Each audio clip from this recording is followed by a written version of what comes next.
The shrill whistle of incoming shells startled me awake. I was already in motion before full awareness of the situation dawned, ingrained instincts coming to the fore. Rolling out of my cot, I reached for the computation orb hanging from my jacket even as my sleepy brain scrambled to understand what was happening. Time seemed to slow as the incoming scream crescendoed, and I lunged forward, heaving myself across the dark confines of the flimsy canvas tent, scrabbling for my one shield against the shrapnel and concussive power of high-explosive 105mm shells. How is the artillery reaching us? We're miles behind the lee. Even as my questing fingers closed around the Type 97, the endless second of noise and confused panic ended abruptly in an incandescence of white light and overwhelming noise. There was no way to describe the moments that came immediately after, but as the light faded and the sound of the explosion was drowned out by the fresh bursts of following shells, the pain slammed through my shredded nerves and crashed my train of thought. The shock of being shelled, and the shock of something happening to me had left me numb, but my rational and well-trained mind recovered in seconds. I knew that the darkness surrounding me was not caused by the tent's canopy blocking out all light. The cheap material barely kept out the glare of the constant star shells at the best of times. Besides, I couldn't blink. In fact, experimentation and empirical evidence are important, I firmly told myself, trying to convince my unwilling body to move. I must take stock of any damage so I can plan accordingly. Despite these sound arguments, I felt a quiver of fear deep inside me at the prospect of what I might discover, but I quashed that emotion as unworthy of a professional soldier and a rational individual. I forced myself to move, lifting my left hand up to my face to figure out what had covered my eyes. Or I tried to. For one reason or another, my left arm didn't seem to be obeying my orders. In fact, I couldn't feel it at all beneath the shoulder. How peculiar. I tried to lift my right arm instead, but found a similarly strange result when only the upper part of my arm twitched into motion. That shell must have detonated very close to my tent. My internal voice was absurdly calm. I had always tried to remain calm about issues and problems I could do little about, considering raging against things beyond my control a childish reaction at best. But I can't feel my arms. I can't move my eyes. I can feel my body, but the numbness from the explosion was fading fast, and every scrap of rationality and emotional control I'd built up over 2 lives struggled to maintain my internal calm and deny the obvious implications. And all of a sudden, I couldn't deny the obvious any longer. I had spent almost a year on the Rhine front, months of intense combat in the trenches and the skies over the torn and blasted land, and I had seen many men die from the relentless and impersonal explosions of the artillery. Almost universally, soldiers agreed that death by artillery was the worst. It shredded the body, leaving horrible injuries on the living and reducing the dead to mince. At least getting shot left a mostly clean corpse behind, something that could be buried in a casket instead of a coffee can. The worst part of shelling was how inescapable it was, and how you could never be sure you were safe. Aerial mages, of course, didn't feel the same existential horror that the mundane infantry felt about artillery. Mages were very rarely killed by artillery strikes, as we spent most of our time on the front airborne and even a weak magic shield could protect against most shrapnel and blast waves. Aerial mages tended to fear other aerial mages, aces like myself, rather than the impersonal grinding horror of drumfire or the sudden hurricane bursts of shells that heralded another enemy attack across no man's land. But I hadn't been airborne. I hadn't been awake enough to spin up a shield, or to fly away from the impact. I had been asleep in a tent after a 28-hour patrol with the rest of the 203rd preparing for Operation Revolving Door and keeping the Republic's mages away from our lines. Is this what you wanted, being X? I snarled inside my mind, my mouth unaccountably unresponsive. Did you think this would make me pray? Foolishness. I channeled my rising panic into anger at the alleged divinity, yelling at him and stridently ignoring the painful tingling beginning to fill my body as the numbness continued to dwindle away. How is this supposed to encourage faith? Death by artillery is purely bad luck, and if anything proves your lack of omnipotence. If you were a god, you wouldn't let something as uncaring and random as artillery simply kill your flock. What terrible human resource management. To my surprise, I found the lack of any response horrifying. While I had never been happy to hear from that obnoxious false god before, Hearing from anybody, anything would have been a welcome distraction from my current situation. Worse, if he wasn't responding. Being X asked, "Are you there?" Only silence. I was alone. And I had no mouth, no eyes, no hands. No magic. I was alone, and I was dying, and I was so scared, and so tired, and I just wanted some of Vicious coffee and a bar of chocolate and please, please, please, help me. Did you want prayer? That's what you wanted, right? I'll pray to you. I'll use the Type 95. Just please. Help me. Not like this. I don't want to die like this. A few minutes after the shell had exploded 50 meters from her tent, Major Tanya von der Gertschaft died from exsanguination, her body mutilated almost beyond recognition by shrapnel. The world paused. The nurse, thankfully not a nun this time and dressed in a uniform identical to those from my memories of hospital trips in my first life, stopped jotting down notes on her clipboard and looked up at me. I was struck by the memory of eyes and faces moving in another frozen moment, and was struck with a deep sense of anger and shame. I knew that being X wouldn't let me escape so easily, and had clearly decided to force another life on me once more to continue his ridiculous attempt to prove his divine nature. That explained the anger. The shame came from knowing that, in the end, I had broken down and asked for his help. I had given up the fight and, like a drowning man, reached for even the flimsiest of life ropes to save me. I was certain that he'd gloat about that, about how he'd always known I'd pray in the end. Hello again, my child. It seems as if your previous test was cut short. Quit playing around, you incompetent. I snarled back. If you're here to gloat, you should spend your time doing your job instead. If you were my employee, I would reprimand you for misuse of company time. Somehow, the puppeted nurse's face looked embarrassed. Chagrined, maybe? Due to unforeseen issues, your last life ended before I had ordained deity to do so. As a result, I have decided to generously grant you another attempt at true grace. Wait, it hadn't intended for me to die? That wasn't a gambit by being X to make me pray? My mind reeled at the thought. On one hand, I had been proven unambiguously correct, this creature was no god. It hadn't intended for me to die, yet I had, proving that it was not omnipotent. And seeing how it hadn't mentioned my last futile prayer, the only truly sincere prayer I had ever made, it clearly wasn't omniscient either.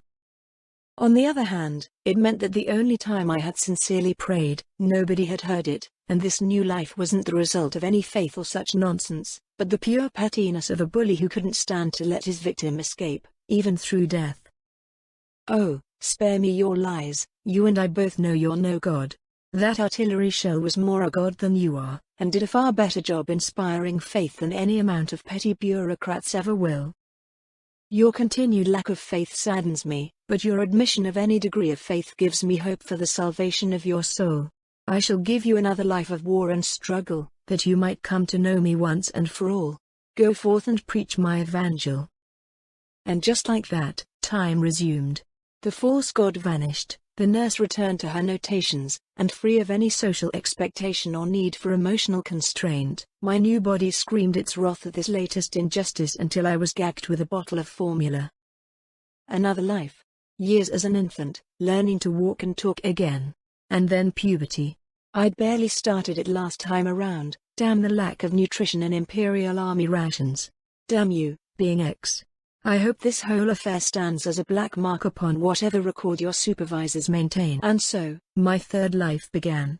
This one was something of a mixed bag from the word go, as I had been reborn in my native land of Japan, yet retained my female body from my second life. Shockingly, for a Japanese child, I seemed to have retained more than just my gender from my previously life. A look at my reflection in the window into the maternity ward showed that I had the same bright blue eyes as before, and I could see a hint of blonde fuzz beneath the warm knitted cap on my head. I was happy that I had been reborn in such a reasonable time. Judging by the garb of adults, parents, doctors, and nurses, that passed through the ward, I had been reborn around the same time my first life had ended. That meant I was born in a country and time where logic, rationality, and hierarchy were prioritized, and where my skills from my first life could smoothly transfer over. In a way, I suppose that being X had done me a favor by reincarnating me in such an ideal and peaceful time, presumably by accident. I decided that I would capitalize upon its mistake, and live my life to the fullest here, far from the shells and mud and blood of my previous life. And so, I grew. Years passed. I was walking and talking once more within a year or so, and had finally managed to strengthen my new mouth and tongue to the point where I could speak in full sentences by the time I was 2. My life was fairly easy as a non-orphan child, even if only my mother seemed to be in the picture. She worked nights, presumably at some sort of hostess club considering her work outfits, and was never around much since she slept for most of the day. To her credit, despite her diminished presence in my life, my mother had made arrangements for my care. The neighbor woman she left me with made sure that I was fed adequately, and otherwise thankfully left me alone in a cradle for the first year, and then a pen for the second and third. I taught myself to use the toilet as soon as I had the leg strength to do so, freeing myself from the indignation of diapers and further reducing the number of times she had to interact with me. Unfortunately, this left me with long periods of time on my hands with little I could do as far as professional development or education went. It was a lonely time, and almost painfully boring. I slept as much as I could, but after a certain point even sleep somehow became boring. I began to keep myself occupied by reading whatever scrap of paper I could find, and by jolting down and solving various geometric proofs and algebraic equations to keep my math skills somewhat fresh. My primitive attempts at entertainment by way of education seemed to spook my minder, considering how poorly she reacted the first time she found one of my proofs. I knew that my handwriting was poor, although in my defense it's very hard to write with a toddler's hands, but I didn't think it merited her wide eyes or the sudden and startling intake of breath, nor the ensuing scream. After that incident, she grew increasingly reluctant to interact with me, and instead sat as far as she possibly could from me in her cramped room, staring at me for hours on end. It was disheartening, and I didn't really know what to make of it. On one hand, I could understand her surprise at finding a 3-year-old capable of geometry. But what I couldn't understand was why the discovery of a simple diagrammed and annotated circle had made her so scared of me. I had done nothing to her, and yet I was being punished. Thankfully, this fright on her part eventually yielded a solution to my boredom. "I won't do it anymore, Ika." The thin walls did little to keep out the sounds of the argument next door. "I don't care about the money. That child is unnatural. A freak." "Fine, fine. She's weird. I don't see why this is such a big deal." As always, my mother's voice was flat, almost toneless, the occasional barbs of emotion practically drowning in a sea of exhausted apathy. "She's figured out how to use the toilet, so you don't even need to clean up the mess. Considering how much I'm paying you, it's easy work." "I'm telling you," the neighbor's voice, anger thickened into determination by poorly hidden fear, grew progressively louder. "It's not about how much you pay me. That girl knows way too much for her age. I've never met a 3-year-old that could write their name in legible kanji, and I've never heard of a toddler doing math. She's weird, and I'm not gonna have anything to do with her. Never send her back to me, you hear?" The door slammed behind my erstwhile neighbor, though I could still hear her stomping angrily off down the halls of the apartment building. I also heard my mother's irritated sigh, followed by the sounds of her popping open a beer bottle and pouring herself a drink. I gave her a moment before I slowly opened the door connecting the bedroom to the other room of the tiny apartment. Hajime Aika, my mother, was already in her work uniform.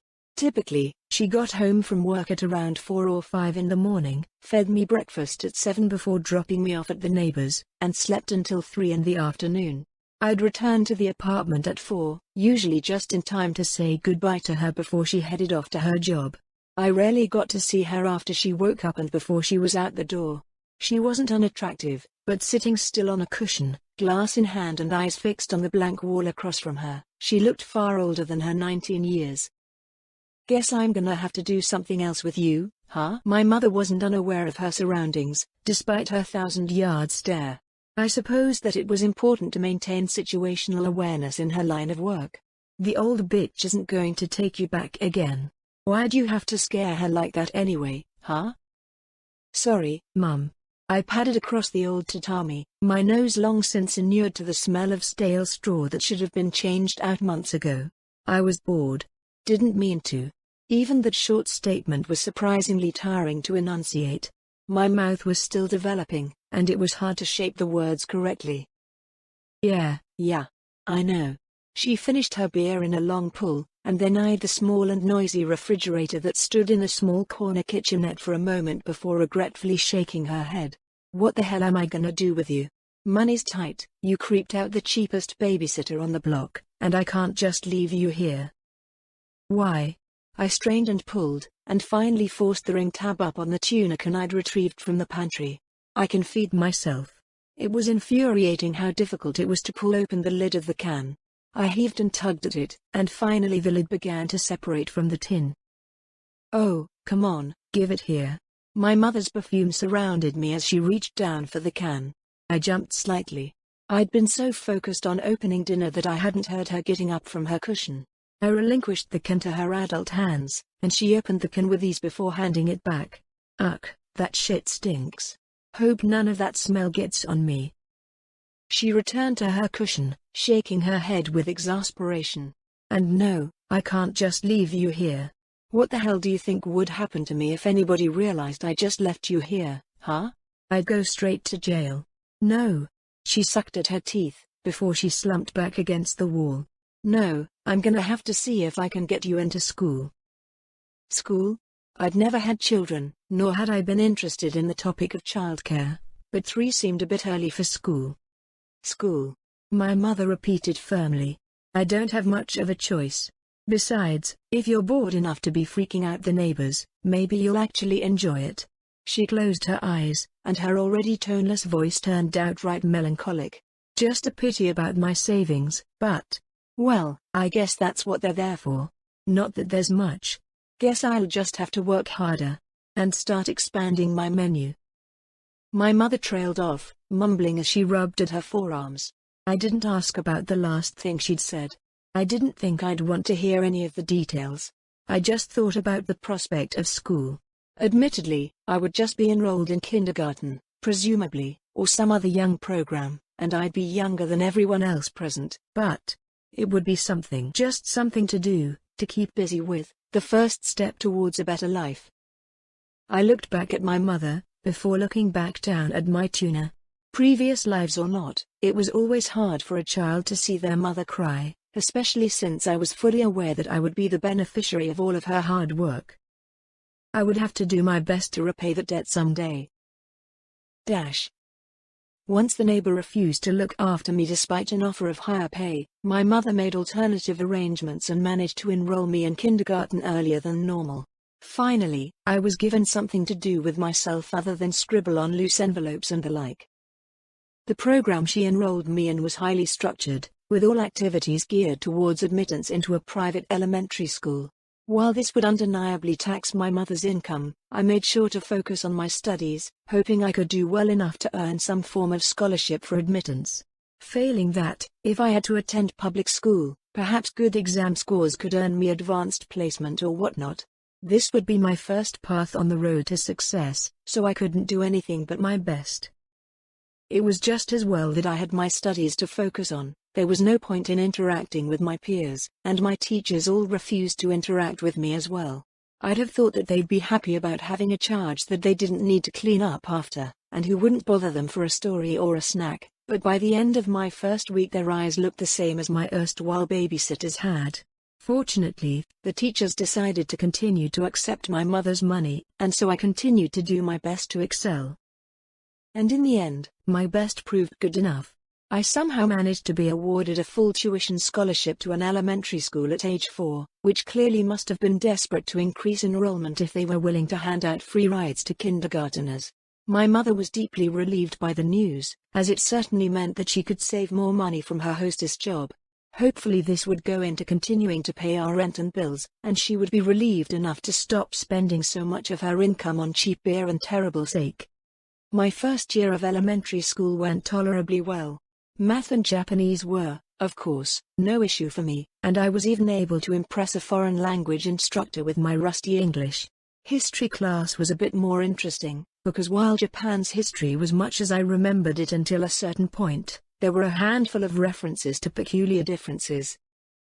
Some mineral called sakuradite was apparently a major export of Japan, and Perry's ships had electric motors. Clearly, my impressions of my new world over the last 4 years had been at least partially in error. This was not my original Japan, but one quite similar to the Japan I remembered. The changes in Japan's history became more pronounced as my textbook approached the modern era. From what I could glean from the simplified history, the oligarchs behind the Meiji Restoration had been a great deal more powerful, and the emperor even more ceremonial. Following the debacle of the Pacific War, which seemed like a reference to the Russo-Japanese War, the oligarchs had disposed of the emperor entirely, founding the Republic of Japan. All by itself, that last event was a shock. The idea that the Japanese would voluntarily discard the imperial system over what sounded like a crisis of only moderate severity, something that had taken a bitter war and 2 atomic bombs to accomplish in my own world, was astonishing. After all, we had still kept our emperor around as a ceremonial position, even after that cataclysmic war. Unfortunately, the textbook offered little insight into this incredible departure from everything I had ever known about my own people. I decided to investigate a bit further, and requested a world history primer from my history teacher. The middle-aged man was kind, and gave me a 3rd-grade textbook to read after I finished my homework. He seemed gratified by my interest in his subject, particularly as I recited the old saw about those who do not learn from history. Returning to my desk, I found that world history outside of Japan was even more strikingly different from what I remembered from my past 2 lives. For one thing, the entirety of the Americas were united under some sort of British Empire.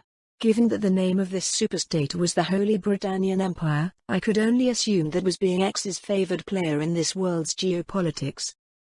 All of Europe and Russia, as well as most of Africa, appeared to have also been united under a single flag as well, called Europa United and colloquially referred to as the EU. Interestingly, despite the Britannian Empire, the British Isles were part of the EU.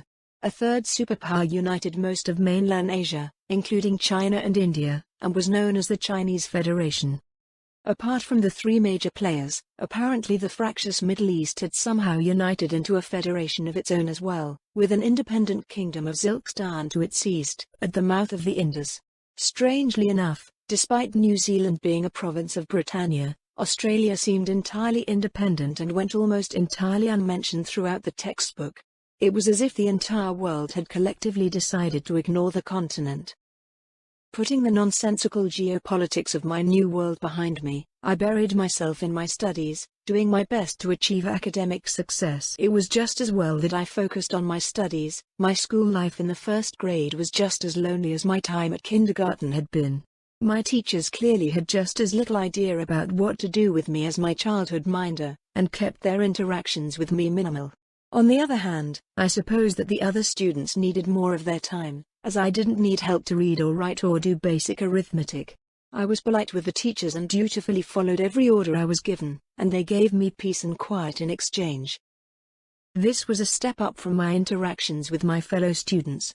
None of them could relate to me, nor I to them. With my decidedly non-Japanese blonde hair and blue eyes, I was immediately marked out as physically as well as mentally different. My foreign blood was attainted, and unlike my intellectual superiority, my hafu status was clearly perceived as a vulnerability, even by those young children. And so, the feeble attempts at bullying began. Fortunately, once most of the other children realized that petty taunts about my appearance rolled off my back, they collectively opted towards excluding me. That was fine with me. I didn't need nor want to interact with them. I just needed to study. Unfortunately, a minority of the children were unwilling to leave me in peace. They attempted to show me my place by beating me up on a playground, or pinching me whenever the teacher wasn't looking. It was alarming how readily the urge to repay violence with violence swam up inside me in the face of such provocations. I was a civilized person, who after a life of horror and war had returned to a civilized country, but the instincts of my past life remained. Along with the impulse to escalate to violence, another vestige of my previous life had followed me into my 3rd. I could still do magic. Not very well, and not at a level that befitted an imperial ace, but I could still draw upon that inner energy. Over the years of agonizing drudgery, I had drawn on my memories of casting body and reflex enhancement more or less continuously to reduce the spells down to an orbless level. In fact, The circles and equations that my mind had been so frightened by had been an early attempt at working out the energy requirements of my simplified spells. Ultimately, between the limited energy of my child's body and the need to use mental equations for the spell-casting process, I found that I could only cast minor physical enhancements.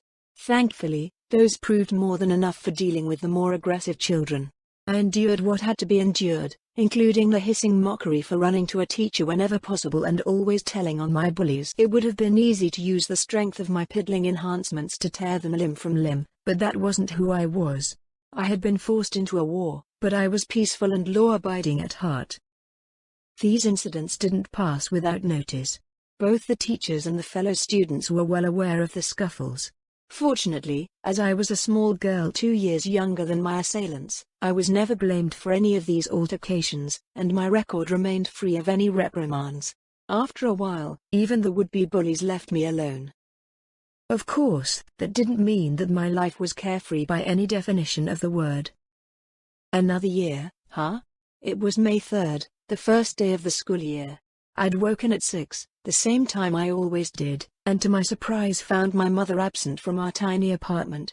She usually returned home no later than 5. I'd been somewhat worried about my sole relation and provider going missing, but she'd staggered in half an hour after I woke up, stinking of alcohol and sweat. Yes, Mother. I finished putting together my lunch, and loaded the egg sandwich and plastic-wrapped carrots into my second-hand lunchbox. I'll be starting the 2nd grade today. I know, damn it. Aika's words were slurred with drink and exhaustion, and she slumped down to the foot of the wall, all but collapsing on her cushion. I had to fill out all the fucking paperwork for your tuition. I remember what year you're in. Thank you, Mother. I picked up my lunchbox and hopped down from the stool I used to access the counter, and trotted over to the canvas bag I'd used to carry my materials to school last year. I'll make sure to get good value for your money. Fucking weirdo. I closed my eyes for a moment, and suppressed the pang of hurt at the muttered words. She was drunk, tired, and entitled to her own opinion. She was housing me, feeding me, and paying for my education. She was fulfilling the investment required of a parent. Liking your child was not an investment required of a parent. I'm going, Mother. I scooped up my bag, already loaded with my notebooks and pens. I'll be back by 4 in time to say goodbye before you go. Wait. I paused, turning to the disheveled woman.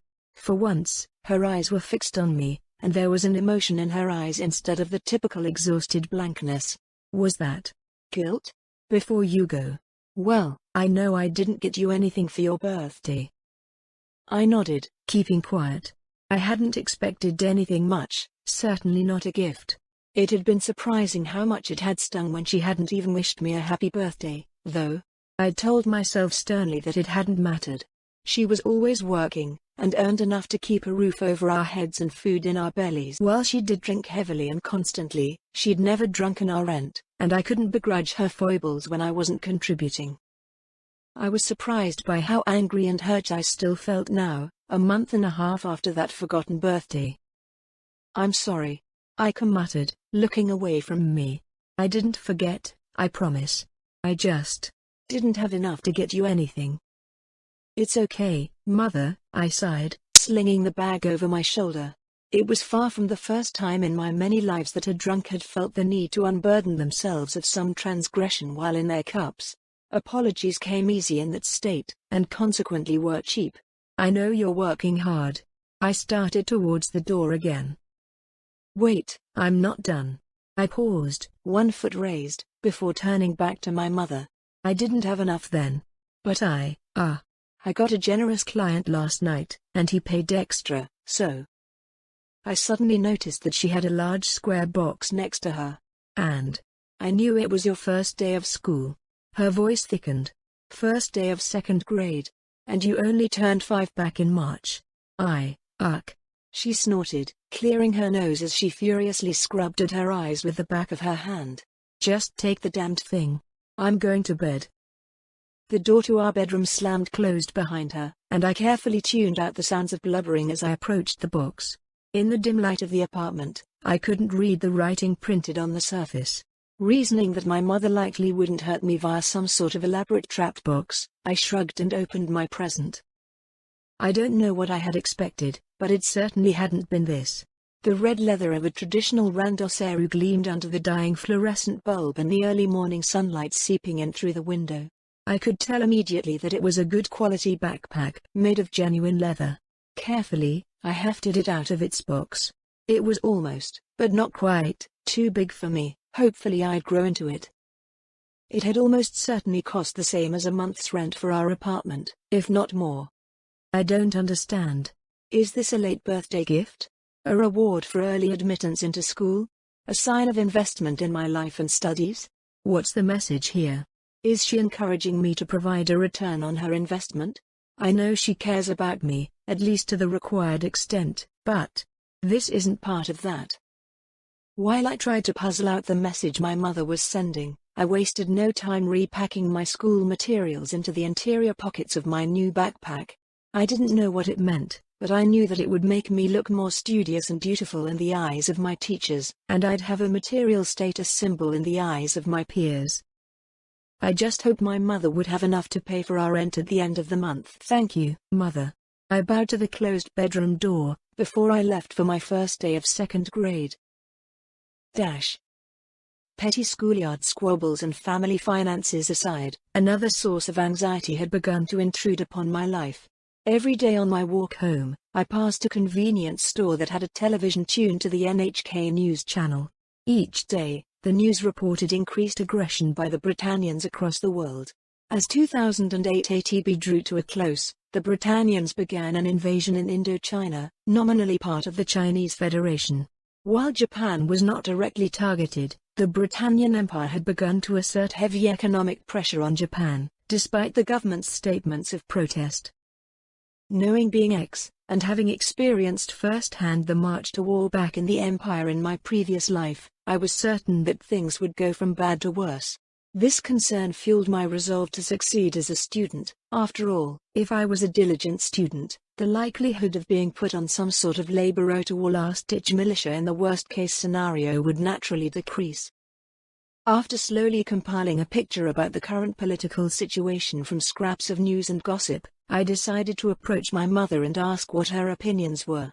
After all, I knew from my first life that drunken men often revealed an unwise amount of information to attractive ladies, and I hoped she might have some sort of insight about the spiraling national crisis. Unfortunately, that conversation hadn't gone quite as intended.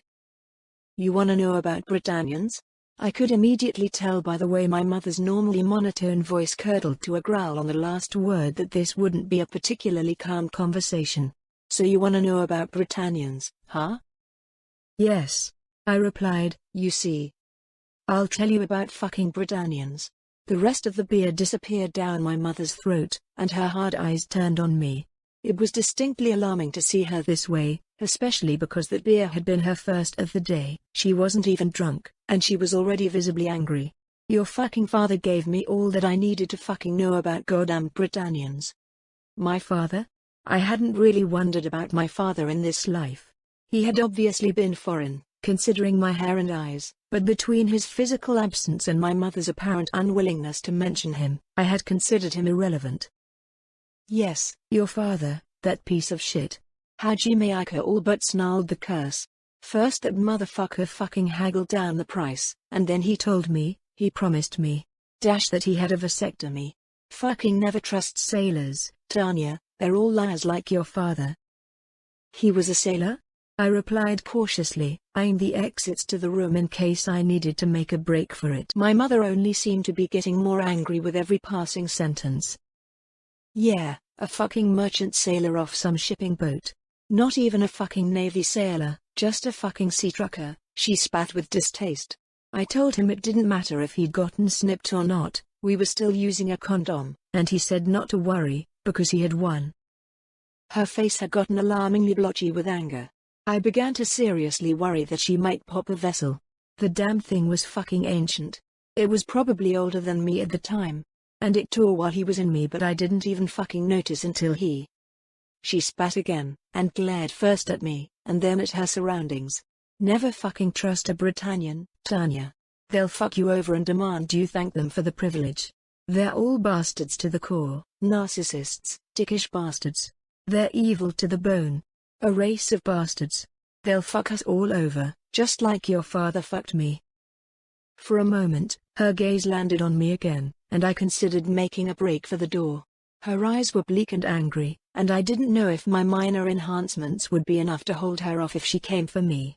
A moment later, she blinked, and her eyes softened back to something approaching their usual misery. You look so much like him. I almost don't see anything of me in there. And that was the end of the conversation for the night. My mother did her best to drown her anger with cheap beer, and I did my best to tune out her drunken ranting and rambling as I mulled over the newly discovered information. I had learned two things from that unfortunate conversation. First, my mother didn't work as a host, like I thought she did, or if she did, she provided extra services on the side. Second, I was a spitting female image of my Britannian father. Neither of these really explained how I'd ended up with the name Tanu again, but it did shed some light on my mother's seeming unwillingness to interact with me beyond the absolute necessities. While her parenting skills were admittedly lackluster, that shortcoming wasn't solely to blame for my situation. Ultimately, I concluded that our situation wasn't truly her fault, and tried to explain my logic to her. I didn't throw her employment in her face, but I did mention how the deck was unfairly stacked against her due to her profession. I tried to reassure her that I didn't blame her for being a single mother, and that I appreciated that she had tried. All my attempt at comfort did was prompt another ranting session, this one somehow even less coherent and more tearful. When she eventually took solace with a bottle and drank herself to sleep, I did my best to make her as comfortable as possible with my weak childish body and resolved to never bring up the subject of my absentee father again. And so, another 2 years went by. I skipped another grade, at the recommendations of the history and English teachers, who were both overly impressed with my paltry skills. But, being a rational and socially conscious individual, I kindly thanked them both for their recommendations and moved on.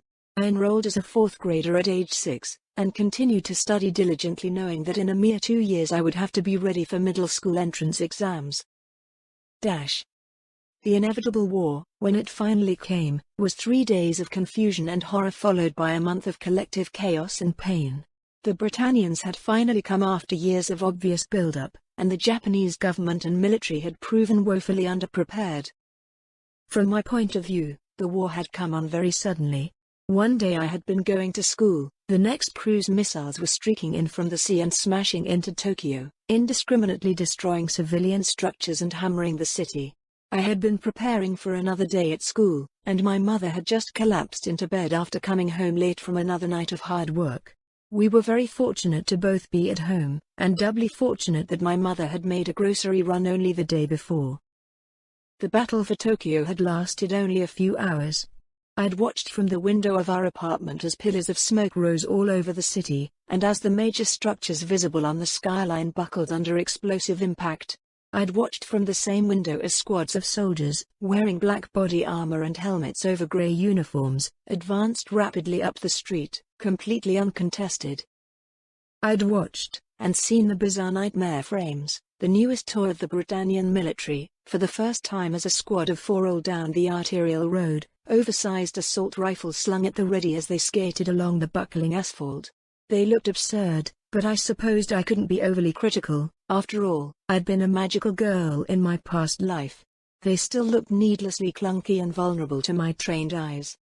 It might have been 7 years, 6 years in this world, since I left the academy, but I couldn't help but find the nightmare's complete lack of support strange as well. It was as if a junior officer who thought the cavalry charge was the end-all of military tactics had written their operations manual. Like light cavalry, they simply charged forward, without any infantry or armored elements following them. It was almost a moment of solace, in the insanity of the first day of the conquest. I mused upon the nightmares and their seemingly careless advance as I tried to ignore the way our apartment building shook under the impact of massive explosions blocks away. I was certain they'd had some sort of air support, even if only recon elements that I hadn't seen. If they already had air support and plentiful information, perhaps their bold charge wasn't as insane as I'd first thought. Still, I would have expected more ground attack aircraft supporting the armored push. Maybe those had run short, or perhaps the aircraft were needed elsewhere? Such thoughts could only distract me for so long. I saw many things that first day, ranging from the strange machines to the horror of watching a city shudder under bombardment.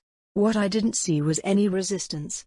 No hint of any Japanese units, and certainly no signs of civilian or partisan forces, not on the first day nor on the subsequent 2 days that preceded the statement of unconditional surrender, along with the announcement of the Prime Minister's ritual suicide. I had little time and no interest in mourning the man. Somewhere, somehow, our government had screwed up, and had been taken unawares by the Britannians. Nobody had known we were at war until the hammer had come down. Nobody had time to prepare, and so things rapidly fell apart. Hunger and fear turned neighbors against each other, and it was all my mother and I could do during that first week to hide in our apartment with all of the furniture piled up against the door. For my part, as I did my feeble best to help brace the door whenever we heard people in the hallway outside, I was less than thrilled about Japan's unceremonious and thorough defeat. I couldn't help compare the complete lack of defense efforts here to the Empire's ceaseless watch on the Rhine. While the defeat was embarrassing, I had hoped that the speediness of the Japanese collapse and the seemingly one-sided dominance of the Britannian military would actually help soften the blow of the actual occupation. After all, after such a thorough defeat, there would be no need for prolonged fighting, reducing the rancor of our new emperor. Above all, I had hoped that the swift conquest of such a modern nation would decrease the amount and degree of social dislocation suffered by the defeated population. Our government had surrendered rapidly, and presumably lots of the lower levels of the bureaucracy were intact.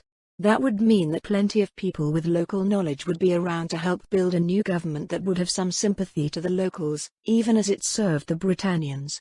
Only some areas of the city had seen intense enough fighting to completely level the local structures and roads, and while many buildings were damaged, I assumed that a proud empire like Britannia would want a more or less intact provincial capital. Surely, I had hoped, life could proceed on as it generally had before we'd lost our independence. I was quickly disabused of such optimistic thoughts as the true face of Britannian occupation became known. First, we were not citizens of Britannia, rather, we were numbers, non-Britannian residents of conquered lands.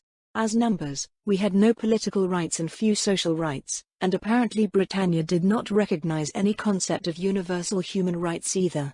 Functionally, being a number meant being a member of a slave population from birth, even though we could work and own money and property. If a Britannian claimed such property as their own, claims would apparently go through Britannian courts, who apparently routinely sided with the Britannian plaintiffs even when they entirely lacked evidence. Further, if any number was believed to be a member of a resistance organization, they could be executed immediately by any member of the Britannian police or armed forces who apprehended them. Second, the Britannians immediately made their presence known by removing the Japanese population from significant parts of Tokyo and other large cities, designating entire districts as part of the Britannian concession. The only time Japanese, or 11s as we were now, could enter the concession was if we were employed there, and we were required to leave as soon as our shift ended. These Britannian-only areas were the only places rebuilt after the end of the war, with 11 districts being left in states ranging from disrepair to outright ruin. This was unacceptable, for me. While I had never particularly considered myself a nationalist, after all, enlightened self-interest was the principal motivator of an ideal capitalist system, the almost contemptuous way the Britannians had slapped us down rankled my Japanese heart. Further, this degradation of my personal circumstances was nothing short of a slap in the face. I had done nothing to wrong the Britannian Empire or any of its agents. I had wanted nothing but a comfortable life, and I had spent years of mostly solitary hard work towards that goal. I had done my best to be a good student, and to respect my mother, the little I saw of her, but suddenly all of that work was wasted. And for what? For a government that had believed that we could stand against an empire that stretched across continents.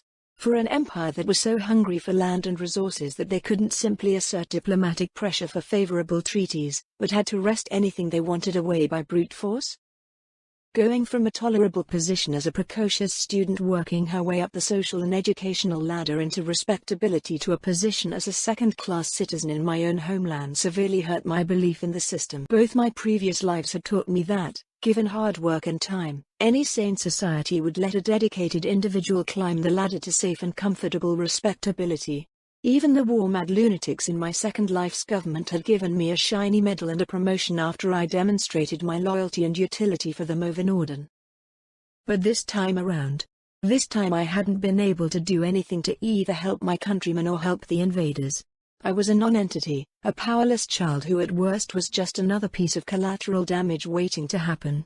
I was lucky I hadn't been blown up again in the invasion, or been attacked by angry Japanese wanting to hurt someone they saw as Britannian.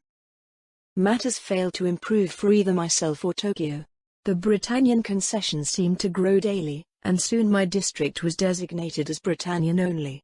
My mother and I were moved to Shinjuku Ghetto, a region that had seen actual fighting between the retreating Japanese army and the invading Britannians. Of course, the Britannians had designated the shelled remains of the district as a Japanese-only district. Making matters worse, we were only permitted to take a single bag of possessions each when we were evicted from our apartment. My randosero was crammed full of clothes, while my mother's suitcase contained whatever household goods would fit as well as our identification papers. We hadn't bothered taking my mother's meager supply of Japanese currency, as it had been declared invalid, and so we arrived in Shinjuku penniless with barely more than the clothes on our backs. There was very little housing available in Shinjuku, and no schools or hospitals to speak of. Fortunately, my mother found a room in an apartment that the owner was willing to rent to us, and she began working again. She managed to secure employment in the Britannian concession for a frightfully poor wage. I didn't ask about the bruises she frequently returned home with, nor how she managed to pay the rent and keep us fed. It was painfully obvious, but she still did her best to pretend she wasn't in pain and miserable when she was with me.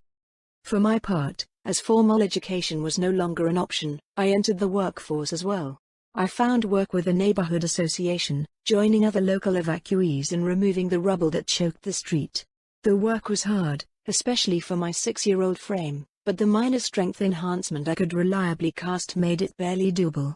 I still carried far fewer bricks and chunks of rubble to the wheelbarrow than the other workers, but I doubted anybody would judge a kid too harshly for being unproductive compared to adults. The payment was equally lousy, a bowl of watery miso with vague shapes floating in it for breakfast, and a bowl of whatever was cooking in the communal pot at dinner time, but it was enough to ward off starvation. While I tried my best to simply carry on with my life as best I could and not make trouble for myself or my neighbors, not all the newly minted 11s around me were equally thoughtful. Even before the first Britannian colonists arrived, the first resistance groups had begun to coalesce. Groups of soldiers who had thrown off their uniforms but kept their rifles, sons and daughters of the civilians killed during the fighting, various criminal organizations, and random groups of angry young men all mixed and blurred in a disreputable soup in the corners of Shinjuku Ghetto, and soon graffiti from various organizations began appearing everywhere. Daubed on walls of crumbling apartment blocks and subway tunnels crammed full of homeless refugees from the new concession, the tags proclaimed that Japan still lived, and that the Yamato spirit was in the hands of groups like the Blood of the Samurai and the Black Sea Society. Fanciful names and unfounded boasting, in my opinion. So far, none of these groups had done much more than throw stones at Britannian patrols, probably because the soldiers tended to respond with uncontrolled bursts of indiscriminate gunfire. I respected their desire to continue to fight, but I couldn't help but resent the new rebel groups almost as much as I resented the Britannians. Their feeble attempts to resist the grinding wheels of oppression did nothing to actually help anybody in the ghetto, as far as I could tell, and every time they actually did something that irritated the Britannians, the reprisals were both brutal and inevitable.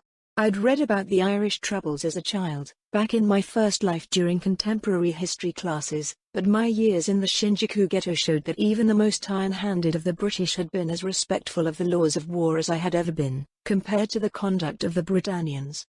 The first time a drunken Britannian soldier, staggering back to the concession from some dive bar near the border of the ghetto, had been knifed in the kidney and left to die on the street, I'd been somewhat gleeful.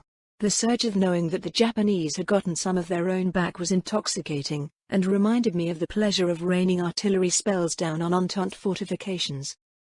That joyous feeling turned to choking ash when I heard about the British response the next day.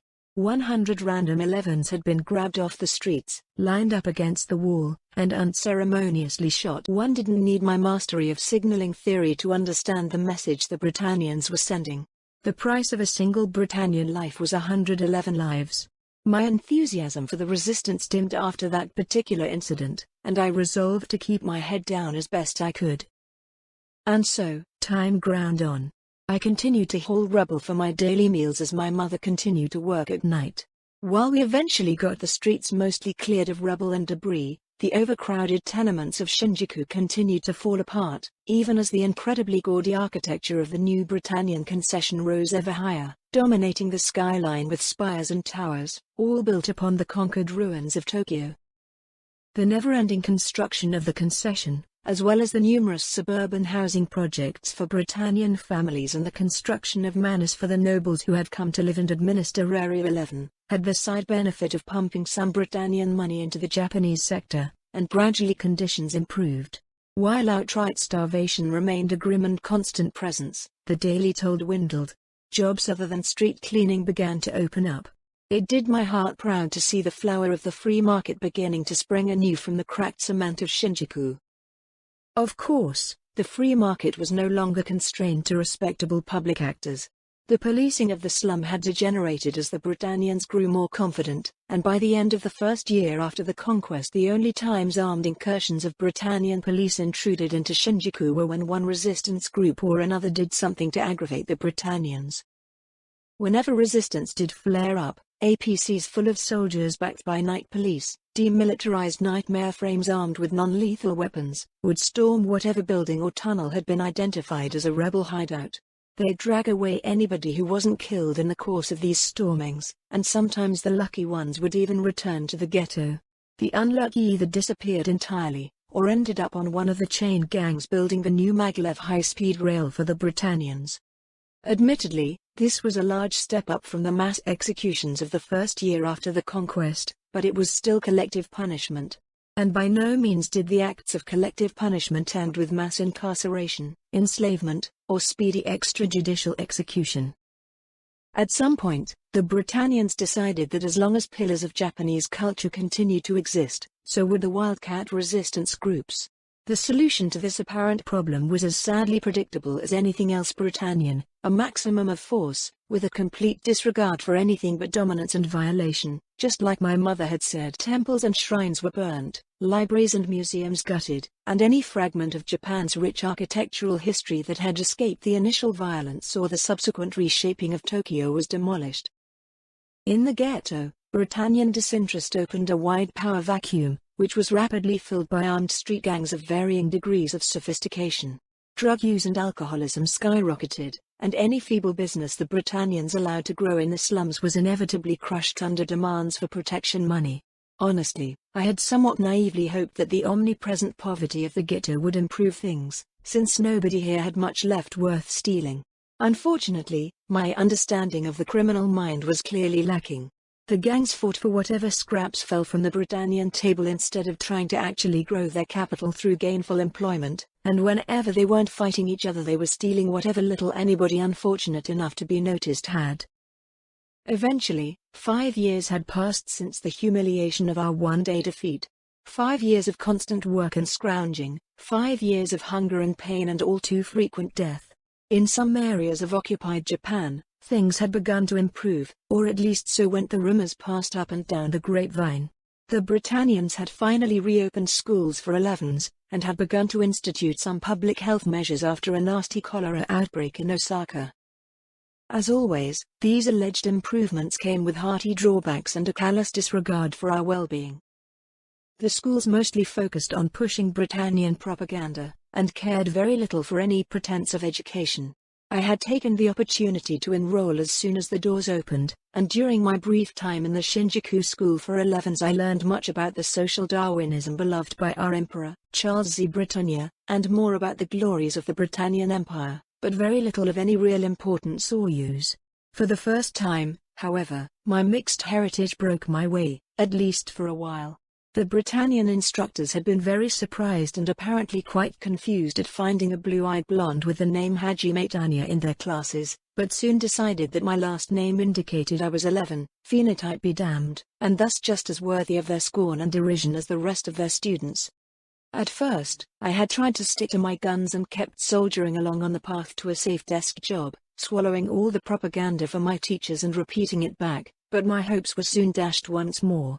I asked one of the Britannian teachers what potential employment this coursework was preparing us for, and the man could barely suppress a laugh. I was told that the only work for 11s was menial labor, unless I got lucky enough to catch the eye of a noble and be employed by his household.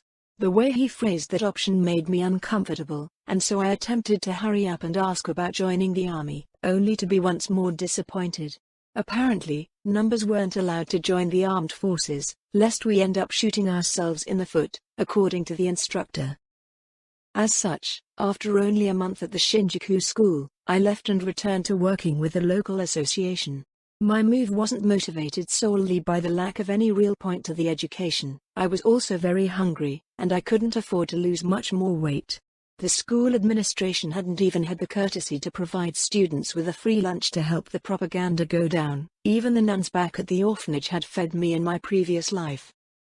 While the need for strong arms to haul rubble had decreased, there was still plenty of work to do. I could always find someone who would spare a meal or two for 10 or 12 hours of hard manual labor. I ate 2 meals per day again, which was a step up, but I was bitterly aware that the hard work and poor diet were eroding my growth potential. I hardly had the calories to get through the day, much less to actually grow like I was supposed to. I was 11, but I was aware that I looked younger and thinner than my age. If it hadn't been for my magical enhancements and the 1 meal a day my mother could provide for me, I doubt I would have lasted past the end of the second year.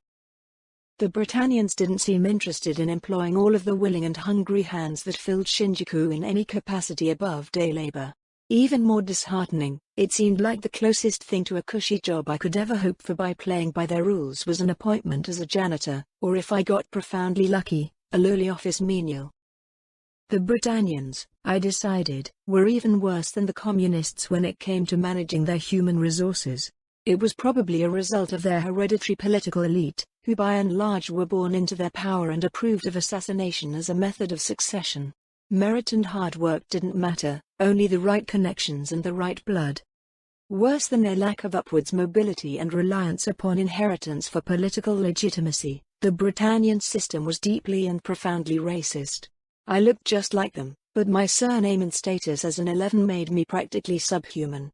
If an 11 was publicly beaten by Britannians, nothing would come of it, unless the 11 tried to resist, in which case he'd be arrested for assault. This angered me on a number of levels. As an experienced manager, this acceptance of bias into the talent acquisition and management process galled me with its inherent inefficiency. As a rational person, this categorical judgment and abuse irritated me as an assault upon the rational basis of a just and equitable society. And as an individual, an 11, knowing that my place in the world was fixed, and that nothing I could ever do would make me a full human in the eyes of the invaders occupying my once and again homeland. I'm embarrassed to admit how the passionate emotions made my stomach churn with acid. I hadn't been this furious in years, not since I woke up for a second time as an infant. Once again, a power that I had done nothing to and which was far too strong for me to resist had forced me into a horrible and degrading situation. It was, in a way, strange. Being X, despite not being a god, was clearly more powerful than the Britannians, but I'd still resisted him to the bitter end, minor lapse aside. In the face of the institutional depravity the Britannians brought to the table, though, even that level of resistance seemed pointless. Especially since I wouldn't be the only one paying the price. I tried to press that line of thought down and continue my life of work, but it wouldn't leave my mind. Wars were fought first and foremost in the mind, and letting the Britannians defeat me before I'd even tried to find a way out of the trap was out of the question. I'd might as well join the Prime Minister in slitting open my belly at that point. I continued to think as I worked day in and day out. There had to be a path somewhere, if only I could find it. In both the corporate culture of my first life and the military culture of my second life, schmoozing and connections were important, but they weren't the end-all, be-all. If you worked hard and showed results and promise, you could make a living for yourself. I had managed it as an orphan in my second life, after all. Here in my third life, though, being X had really gotten me up against the wall. I wasn't a Britannian, much less a noble, so comfortable government employment wasn't even a dream for me this time around. No matter how I looked at it, there was no way for me to reach prosperity through the system as it existed. which only left me two options, which I thought about as I scrubbed floors, picked vegetables, swept streets, delivered packages, and tried to block out the sounds of my mother at night in the next room over with the owner of the apartment we sublet our room from. I could either try to reform the system from the inside, or I could try to tear it down. Frankly, neither appealed to me. Reform was impossible without leverage and connections, of which I had neither. Plus, considering how the government was an absolute monarchy with a hereditary aristocracy, any reforms I managed to get implemented could simply be overturned by whichever corrupt, inbred imbecile lucked into the throne next. Fighting the system seemed equally futile from where I was sitting. The combined military-industrial complex of my nation had apparently been squashed in hours, and the only halfway effective resistance I'd ever heard of were the dead-enders from that same army hiding up in the mountains. The local resistance cells were lucky if they had access to small arms and a handful of ammunition, and it seemed like any attempt to fight back simply made life worse for all the rest of us. In the end, the decision was made for me. On my 11th birthday, the status quo of hard work and hunger that had defined the last 5 years was completely upended when my mother failed to come home. I awoke tired and sore from the previous day's labor, just like usual, and found that her pallet was empty. I ventured out to check the landlord's room, but she wasn't there either. An hour later, she still hadn't shown up. I'd eaten my very limited breakfast, and I really should have been out looking for work already, but I couldn't quite bring myself to leave the shared room. I was certain that she was just running late, and I knew that she could take care of herself, but I wanted to make sure that she was all right before I left for the day. My relationship with my mother had never been particularly close. Our day-to-day interactions were almost perfunctory in their brevity. We lived in the same room, but I worked all day and she worked all night. Any time we could have spent together was further eroded by the rent she paid to the landlord by way of special sessions that I could clearly hear through the walls. The few remaining moments she spent awake she dedicated to finding and drinking any alcohol she could afford with whatever meager earnings she made. All of that combined to make our relationship distant at best. Perhaps we could have been more than that, given some sort of bridging opportunity. Unfortunately, I'd never been good at getting close to people, and I could tell that my blonde hair and blue eyes had never stopped reminding her of my father. I was a constant reminder in a sea of constant reminders that the Britannians did as they pleased, and Japanese like her paid the price.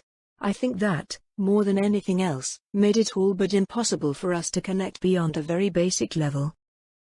But, to her credit, my mother never hit me, never withheld food from me, and did her best to care for me when I was sick and too weak to work.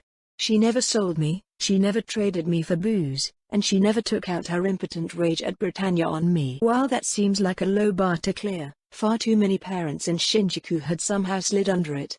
For all the discomfort of my life, I was doubly lucky. I had my magic, and I had a parent who at least tried to be there for me in the important ways. She had been unpleasant and a drunk, but she had never been a monster. Tragically, that was more than I could say for most people. 2 hours after I woke up, a knock came at the door to the room. I opened it, and found the landlord glaring down at me. "Your mom's dead," he grunted. "Get your shit, and get out." What?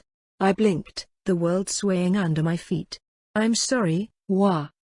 I said. The bastard boomed. "Get your shit, and get out of my apartment. Your whore of a mother is dead, so I've got no reason to let you stay. If you're not out of here in 5, I'll throw you out myself." I dimly noticed another man behind the landlord, standing by the door to the apartment. He looked angry, but didn't say anything. Oddly enough, the bellow demands helped. For a moment, I was back in basic training, back on a different continent in a different life. It was all I could do to force myself not to salute before I leapt to my new task. The clock was ticking, and I had a job to do, something to focus on rather than the sensation that everything was sliding away from me once again. 5 minutes later, I was out on the street in front of the apartment building that I'd lived in for 5 years. I'd never call it home, though. My randoseru, the most expensive gift my mother had ever given me beyond tuition and years of feeding and support, was on my back, crammed with every stitch of clothes I owned that I wasn't wearing. My single pair of ragged shoes were on my feet. I had nothing else in the world, nobody to depend on, and nowhere to go. "Hey there," an unfamiliar voice came from behind me, by the door to the tenement. I turned and saw that the other man, the angry one from the apartment, was waving me over. For lack of anything else to do, I shuffled over to the man.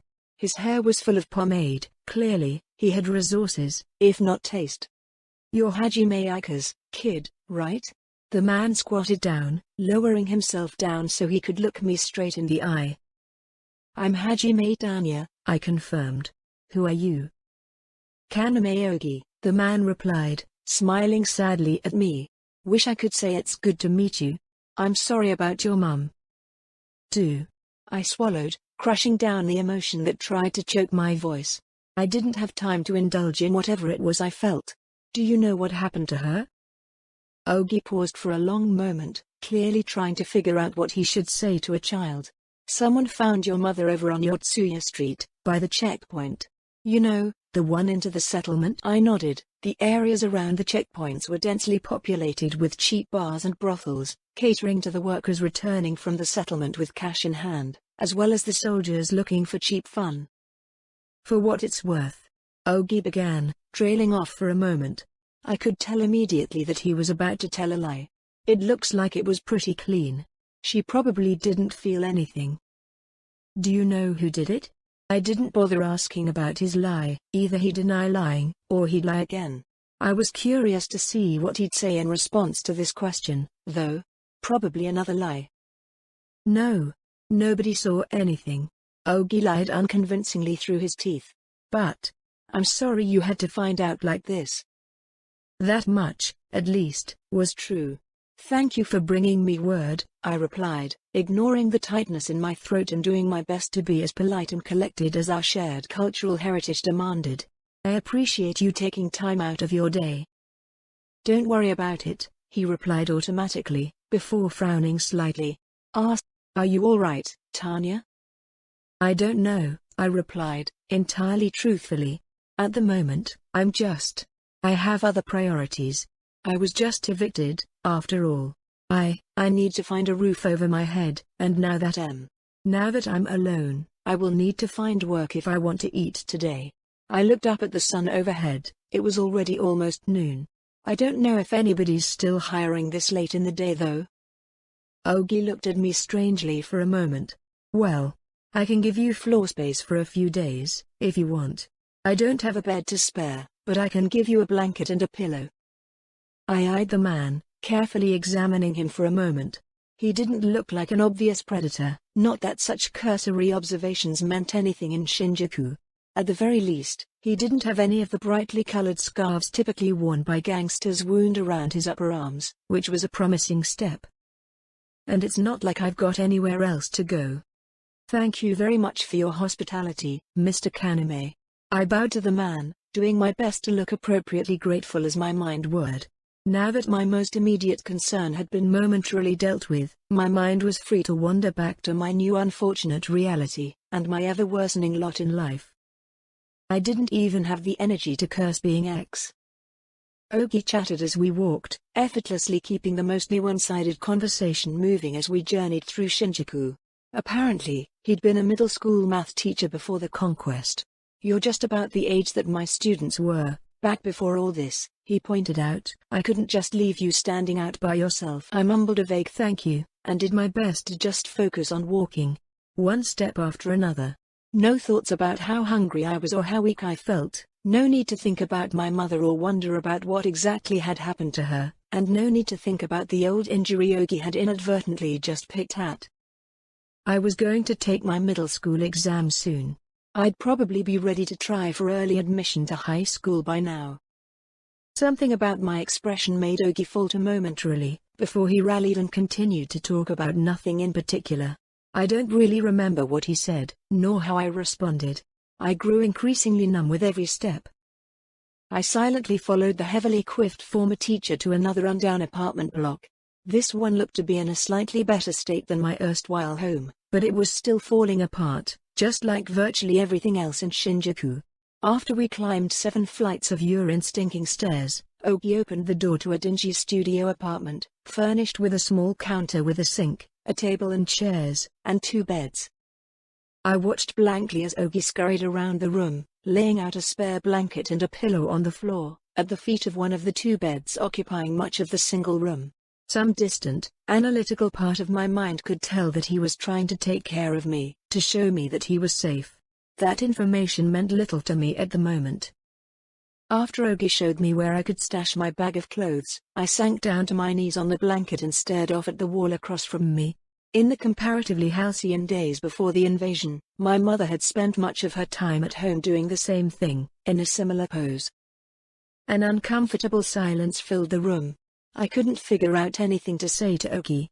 I knew I should probably thank him for the floor space and assure him that I'd work for my own food and not eat from his supply, but I just didn't have the energy to speak. Thankfully, he occupied himself with fixing a torn shirt, and left me in peace. Half an hour later, my internal numbness had begun to dissolve, replaced by a feeling of a slowly rising internal pressure. Before I could figure that out, Ogi's roommate broke the silence, entering the tiny studio with enough energy to bounce the door off the adjacent wall as he strode inside. Kozuki Naoto instantly dominated the room as soon as he entered, a friendly smile on his face and a bulging bag dangling in one hand. He had the sort of easy charisma that any good recruiter would kill for, coupled with a handsome build, broad shoulders tapering to a narrow waist. Interestingly, he was very clearly a half-breed like me. His eyes were too wide, his hair was a dark red, and he was tall for a Japanese man. I considered rising to greet him, but even that seemed like an almost impossible task at the moment. Ogi audibly sighed with relief at his friend's arrival, getting to his feet as Naoto locked the door behind him. The two men greeted each other with an unexpected intensity, half hugging each other with a degree of emotion I didn't often see from my countrymen as Naoto dropped the sack he was carrying in his free hand on the room's rickety table before clapping his roommate on the back. To distract myself from the incoherent storm of emotions slowly bubbling inside, I began to vaguely wonder about the true nature of their relationship, best friends sharing a room or something beyond. Not that it was any of my business, nor did it matter. No good HR manager lets biases or assumptions inform them about new hires, and I was proud of my ability to treat people without any of the biases I had grown up with in either my previous life in Japan, or my upbringing in a church orphanage.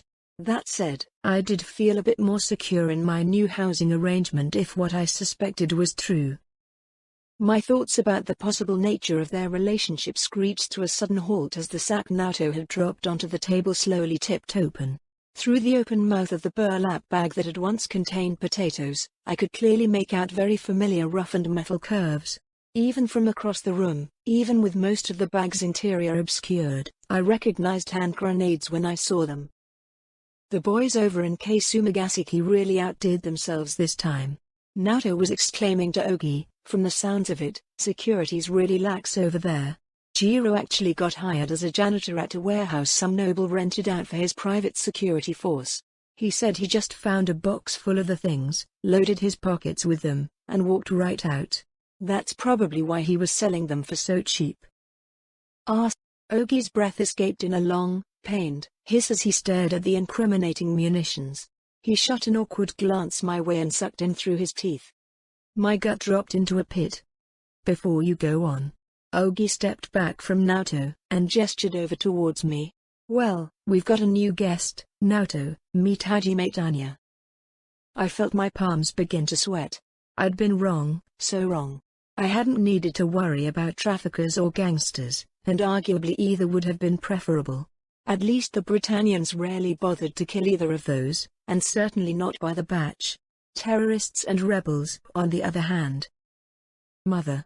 If you can still hear me, kindly punch being X as hard as you can. And save a spot for me wherever you went.